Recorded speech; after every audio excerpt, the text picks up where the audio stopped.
Assalamualaikum warahmatullahi wabarakatuh. Pengalaman yang saya peroleh setelah mempelajari modul supervisi untuk coaching ini adalah dimana proses ini mendukung guru untuk menemukan solusi-solusi dari permasalahannya untuk menunjang potensi yang ada. Nah, dalam coaching ini saya mengetahui bahwa dapat menggunakan alur tirta, yaitu T-nya adalah tujuan, I-nya adalah identifikasi masalah, kemudian RA-nya adalah rancangan aksi, dan yang terakhir adalah tanggung jawab. Dimana dalam proses pendekatan yang digunakan dalam proses coaching ini memiliki 3 prinsip. Yang pertama adalah kemitraan, kemudian proses kreatif dan pemikiran kreatif, dan yang terakhir adalah bagaimana menggali potensi-potensi. Kompetensi yang dimiliki oleh seorang coach dalam coachingnya ada 3. Yang pertama adalah kehadiran penuh atau presence, kemudian mendengarkan secara aktif, dan memberikan pertanyaan yang berbobot. Emosi yang saya rasakan terkait pengalaman belajar adalah saya merasa termotivasi dan merasa tertantang untuk mempelajari bagaimana coaching itu yang dengan benar, karena ini sangat membantu sekali. Namun di balik itu ada juga rasa kekhawatiran saya ketika saya tidak bisa memberikan pertanyaan-pertanyaan yang berbobot kepada coach.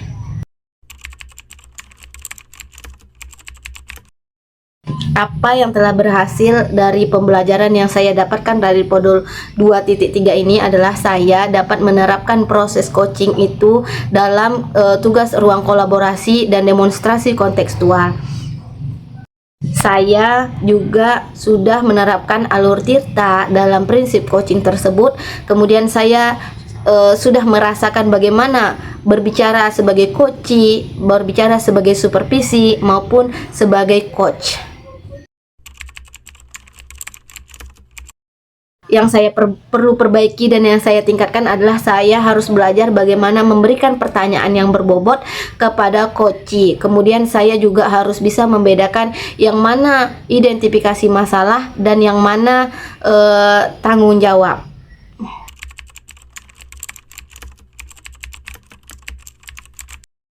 Materi ini sangat relevan dengan kompetensi saya sebagai pendidik, kemudian saya juga sebagai pemimpin dalam pembelajaran. Dengan materi ini, saya dapat membantu pada rekan guru lainnya yang mengalami permasalahan dalam pembelajaran maupun dalam aktivitas lainnya.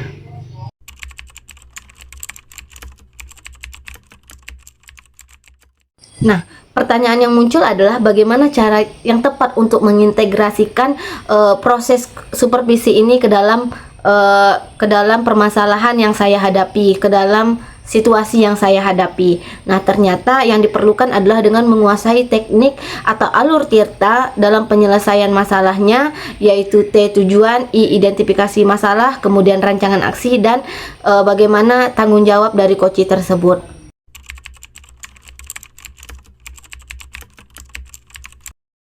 Kemudian di dalam kegiatan supervisi juga perlu dilakukan yang namanya praobservasi yang menyampaikan apa saja yang harus dinilai, kemudian kompetensi-kompetensi apa yang ingin ditingkatkan, kemudian proses supervisi yaitu saya memperhatikan dan melihat, mencatat apa yang terjadi, kemudian pasca observasi saya menyampaikan apa yang telah menjadi penilaian saya, kemudian saya ingin saya bertanya lagi apa kompetensi yang akan ditingkatkan lagi.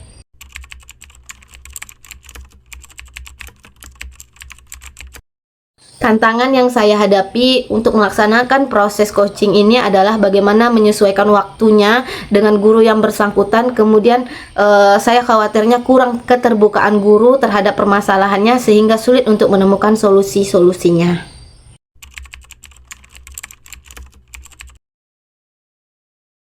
Solusi untuk menjawab tantangan yang saya hadapi ini yaitu saya bisa melakukan pendekatan terlebih dahulu kepada guru agar guru merasa terbuka dan merasa percaya terhadap saya. Kemudian saya juga harus meningkatkan kompetensinya, dan untuk masalah waktu sepertinya harus ada penjadwalan khusus.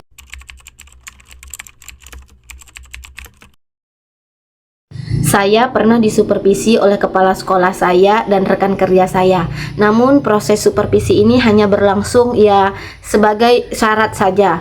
hanya sebagai proses penilaian terhadap diri saya tanpa menyampaikan apa yang harus saya perbaiki dan bagaimana saya seharusnya bertindak sebagai guru. Dan yang hasilnya hanya dokumentasi yang didapatkan. Harapan saya adalah ketika saya sudah paham mengenai materi supervisi ini, bahwa kegiatan supervisi itu hanya bukan proses menilai antara penilai dengan yang dinilai, namun harus ada yang namanya pra-observasi, kemudian observasi, dan pasca observasi. Nah, dengan begitu guru pun yang diobservasi merasakan bahwa adanya perubahan dalam dirinya, apa yang harus diperbaiki dan apa yang harus ditingkatkan. Bahwa kegiatan supervisi itu harus bernilai bermakna bagi guru, memiliki dampak positif, dan tentunya untuk pembelajaran yang berpihak pada murid. Nah, pada modul 2.3 ini kita diharapkan sebagai coach yang dapat memperhatikan bagaimana sosial dan emosional coachee, kemudian bagaimana cara kita untuk berdiferensiasi dan tidak mementingkan kepentingan kita sendiri dan tidak memaksakan pendapat kita sendiri, tetapi kita hanya sebagai pendengar dan penyalur, pengantarkan permasalahan yang dihadapi oleh coachee, kemudian menemukan solusi-solusinya.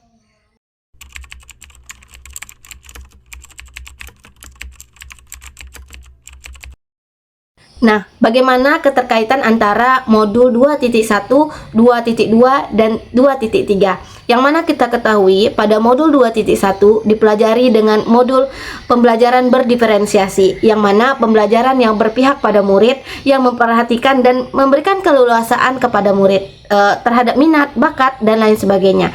Kemudian pembelajaran 2.2 tentang pembelajaran bagaimana kita mengembangkan kompetensi sosial dan emosional yang ada pada murid.